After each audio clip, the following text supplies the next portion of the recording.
Hello again, everyone. I'm Tom Dirato. Welcome to the Eddie Sutton Show. 14th ranked Oklahoma State put 2 more wins on the board since our last visit, and the Cowboys are now 8-0 on the year, and that ties the 7th best start in school history. Both the Cowboys and the Oklahoma State Cowgirls made the trip to Oklahoma City last weekend, and judging from the atmosphere in the Myriad, a good time was had by all. And just in case you weren't on hand, we'll show you what you missed on this week's Off the Court feature. Desmond Mason, who continues to show why he is indeed one of the top college players in the country, will join us on the set. As usual, we have a full show for you, so you stay with us. We're back after this opening timeout. The Eddie Sutton Show is brought to you by Jeep and your local Jeep dealers, who invite you to test drive the award-winning Grand Cherokee. Jeep, there's only one. By Phillips 66, the performance company. Well, welcome back to the show. And the Cowboys, as I said, now 8-0 on the year. Coach is still not completely satisfied, but moving in the right direction. Coaches are never satisfied, Tom, but I think we are moving in the right direction. One never knows how a team's going to perform when you come out of final exams, and I think all of us were a little apprehensive going down to Oklahoma City to play San Diego State, but the first half certainly displayed how we can play when everything is clicking, and we jumped out to a 47-19 lead. And came out the second half a little flat, and I think what happens, that's Steve Fisher, a longtime friend, and of course he had the great teams at Michigan, and he just needs to get him a few more soldiers like he had at Michigan, and I think everything will be okay at San Diego State. Those orange uniforms came out again. Well, everybody that has seen our orange uniforms really liked them, and it was good to see Joe Atkins break out of his slump. Great pass into Alex Weber, but second half we got a little complacent, which happens many times when you get that big a lead as we had at halftime, but overall a good win for us, and great pass by Gottlieb into Montanati, and Brian continues to play super basketball. Now, you mentioned you wanted the club to come out and jump on them early, destroy any initiative that they have. Quick 17-point lead. You mentioned you're up by 28 at halftime over San Diego State, and even though coaches want it to happen, in the perfect world, sometimes it's difficult to maintain that intensity, isn't it? Well, it is when you get that big a lead, and you have to give the other team some credit too. I think they made some adjustments at halftime. They came out and they played a little more confident, with a little more intensity, and hit some big trays on us. They'd only had 6 3-pointers in the first 3 games, and they hit 6 of them on us. And they were good shots. Well, when you're down by 30 points or up by 30 points, that bucket's pretty big. There's no pressure either way. That's correct. Look at Gottlieb. Don't you think this is a more improved part of his game, taking it to the hole? He can finish now those drives where maybe last year he didn't finish as many as you would have liked. Well, that's the thing that he needs to do. He's terrific in a broken floor situation or driving the ball to the basket, and that's one reason I think he's leading the country in assists again this year. He did last season. If he can get all the way to the hoop, then he's finishing much better. If someone helps off, then he is able to dish the ball off to the open man. Look at that pass inside to Zach. Nice pass by Brian. Brian's doing a little bit of everything these days. Stealing ball, rebounding, scoring, passing. Been great pass by Brian there, and wonderful finish by Desmond, and that brought the crowd out of their seats. Is there any truth to the rumor that when Joe and Doug need a rest, you put Brian at the point, or is that just a rumor? That's a rumor. Well, Brian wanted me to ask you that. But there's a nice play by Jason Keep. Keep right in. Of course, when you've got a 28-point lead at halftime, that gives you the luxury to put a lot of different people in. And we'll see what one of those new people did the next time out against Alcorn State. But this was a game right here. You wanted to see how they would react. Nice drive there by Desmond. How they would react coming out of finals. And really, they played better against San Diego State, frankly, than they did against Alcorn State 4 or 5 days later. Plus, we were playing at our home, away from home, down in the city. And I might add, I thought the crowd was terrific in this game. And a big crowd, close to 8,000 people. And I think they enjoyed the game, but we did play, when you grade the films, we played better against San Diego State than we did later in the week against Alcorn. We need to play about 5 or 6 games down there a year if this is going to be what Joe does, because Joe seemingly got on track against the Aztecs. Well, he shot the ball well from the perimeter, which he's been having a hard time hitting those shots like he has in the past. And then we got back up to the game with Alcorn, and it seemed like that he didn't shoot the ball well on the floor. But what he and Desmond have got to do a little bit more, in my opinion, is drive the basketball. They're terrific slashers to the basket. And what happens there is they get fouled, they get to the line, they're both excellent free throw shooters. And also by creating in there, if they don't get the shot, they can pass the ball to their teammate. And what happens, they take the pressure off of that perimeter shot. People have to back off knowing that they're going to drive the basketball. They saw a nice reach in there by Andre, and little by little he continues to make improvements, but he is a youngster and he's maybe inconsistent at times. Well, our whole team's been a little inconsistent, but I think young players, that's typical of any freshman or sophomore, that they are going to be inconsistent, especially this early in the year. Did you get a chance to visit with Steve Fisher at all prior to? Or? I visited with him a little bit, and he's excited about being at San Diego State, and I'm excited he's back in college basketball. You know, he left Michigan, and he helped in the NBA last year at Sacramento. He said he had a good time, but he's better fitted to be a college coach. Well, he looked happy, at least before the game, being on the sideline. He might not have been happy after the game. Well, it might tell you that he felt like that he did need to get some players because his two full-time assistants weren't there. They were out recruiting. That tells you something about a game, doesn't it? You know, as mentioned, both the Cowboys and the Cowgirls took their show on the road last weekend. It turned out to be a holiday blowout as Oklahoma State posted routes in both ends of the basketball doubleheader. The journey to Oklahoma City turned out to be a successful one in many ways. Indeed, a good time was had by all.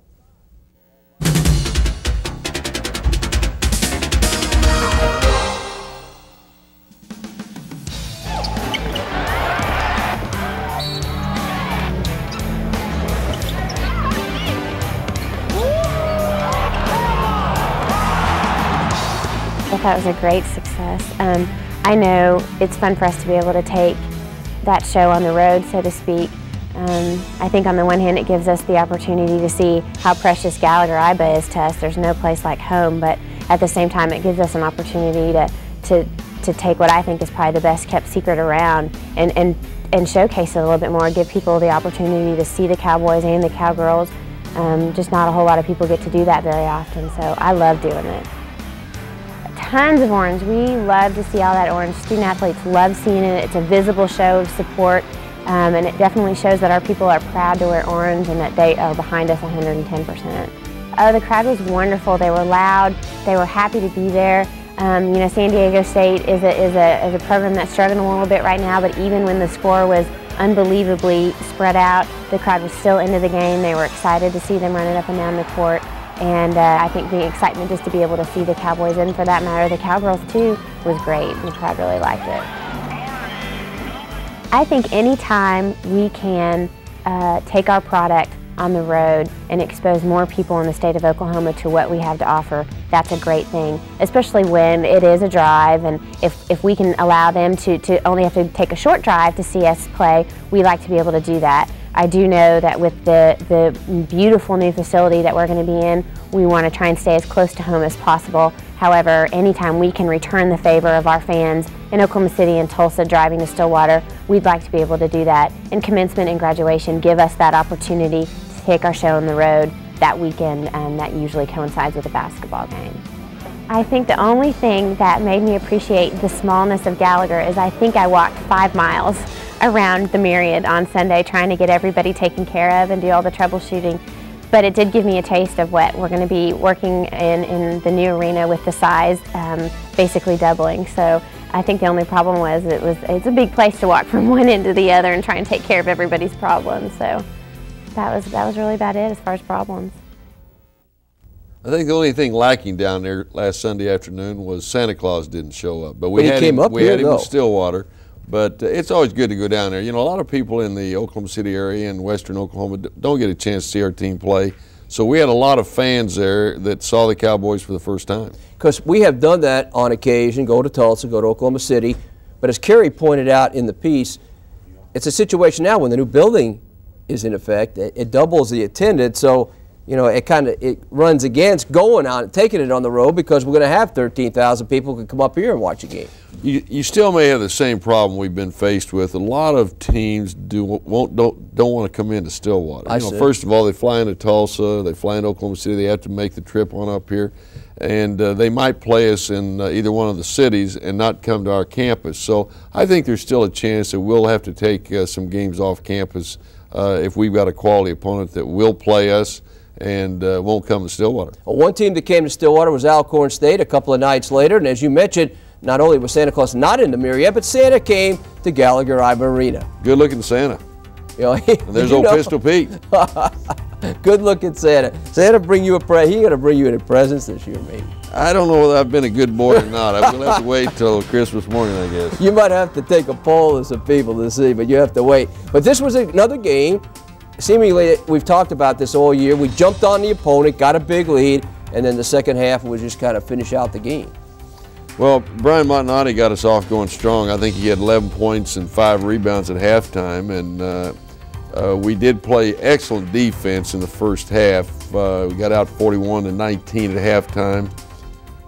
And Alcorn had just come off a game in Baton Rouge against LSU, which is a team we're going to be playing in the latter part of this month, a team that's only lost, I guess they're undefeated. They haven't lost a game yet. And they beat Alcorn 71-64, and this is a ball club that was really rated quite high in their league prior to the season, and just haven't played as well as they thought they would. Andre Williams with a great pass and a dunk, and we'll talk more about him a little bit later, but he had a great game. It was really a coming out for him. You know, it's hard to play well when you turn the ball over 20 times and a half, and the other team has 12 steals along the way and converts half of those into points. So Alcorn State really never did get out of the gate. They never really got in sync. I think our defense just took completely out of the game, and I think the disappointing thing in this game, and again, the state coaches are never satisfied, but the number of turnovers.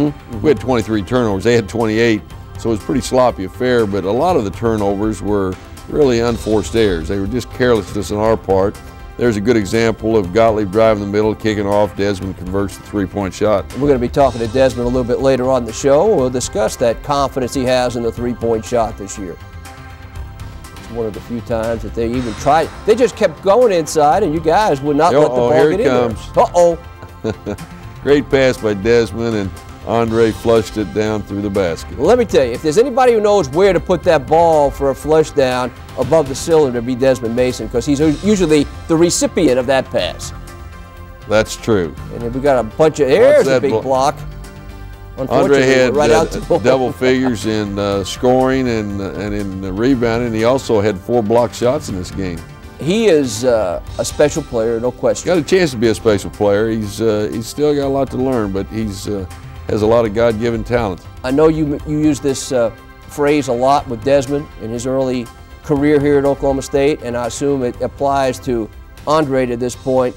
Perhaps a better athlete now than a basketball player. He is a better athlete and a basketball player. I just hope that his progress and his maturity as a player will follow the same path as Desmond, because Desmond, from the time he came here as a freshman to where he is today, it's a remarkable trip that he's made, and he's really one of the top basketball players, in my opinion, in the country. Of course, we'll ask him this just in a second, but from a coaching perspective, though, I think Andre has the luxury maybe that Desmond didn't have, in that he's got guys ahead of him, and he's not having to be pressed into action right off the bat. He can learn at his own pace for all intents and purposes. I think Desmond and some of the other seniors are really trying to help him adjust to college basketball, and it's true. We haven't really had to push him into battle like maybe we did some players in the early stages of their careers.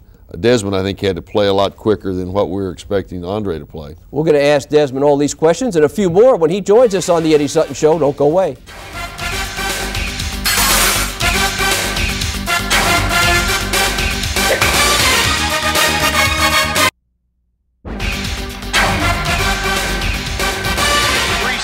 Stolen by Mason. Goes coast to coast and a tomahawk slam. So that is vintage Desmond Mason knocking the ball. Gets the ball into the front court, goes into the paint, and then kicks it into the corner. Mason from three, got it!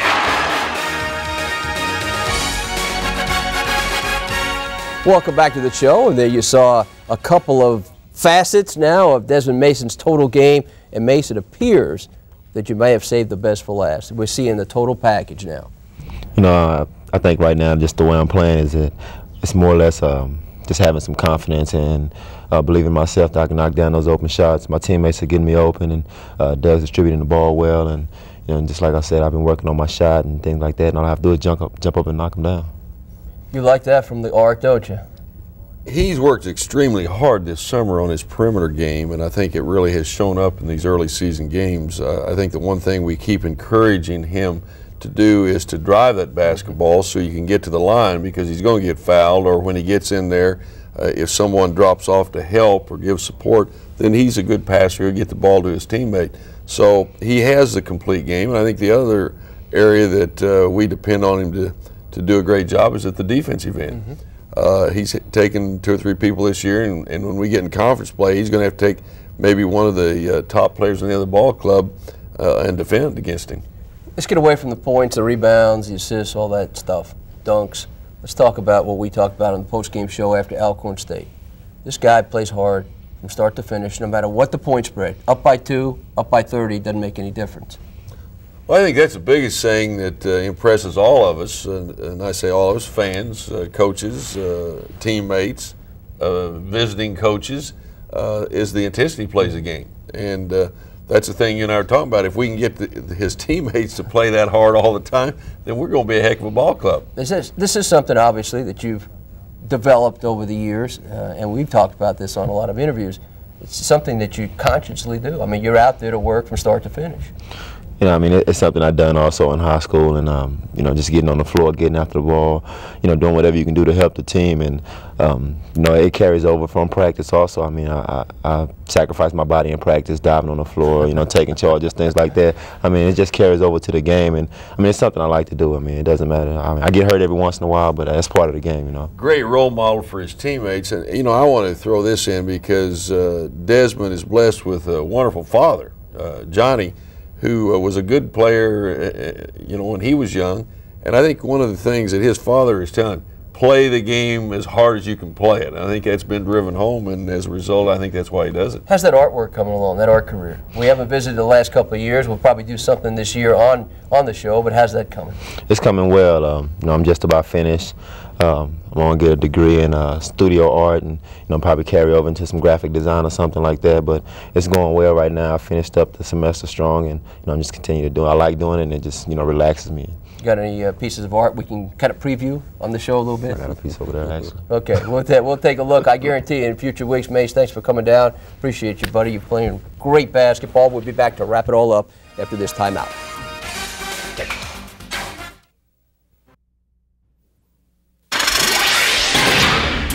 This week's question from oakstate.com is brought to you by Southwestern Bell. If you have a question for Coach Eddie Sutton, log on to OSU's official athletic website at www.oakstate.com to participate in the Southwestern Bell Ask Coach Sutton contest. Okay, there's the question. What do you do when they sink in? Larry, one thing we've told Doug to keep moving. If you keep moving and also do a little screening, and certainly we want him to take shots, but that is a little confusing at times. Okay, we're going to go to the reporter's notebook again, our favorite time when they almost break the lamp with that bouncing ball. Oh, mercy. Is your desk your desk isn't that clean, I know that. Let's look at the first item. Hey, you gave out some tickets and more people came. Manhattan Construction is doing a marvelous job with that new facility, so I invited all of their crew to show up for our game with Alcorn. Students were gone. I thought, you know, maybe 15 or 20, 125 guys showed up, and they had a great time. Okay, next item has to do with assists. I don't think many people understand that we were second in the nation in assists.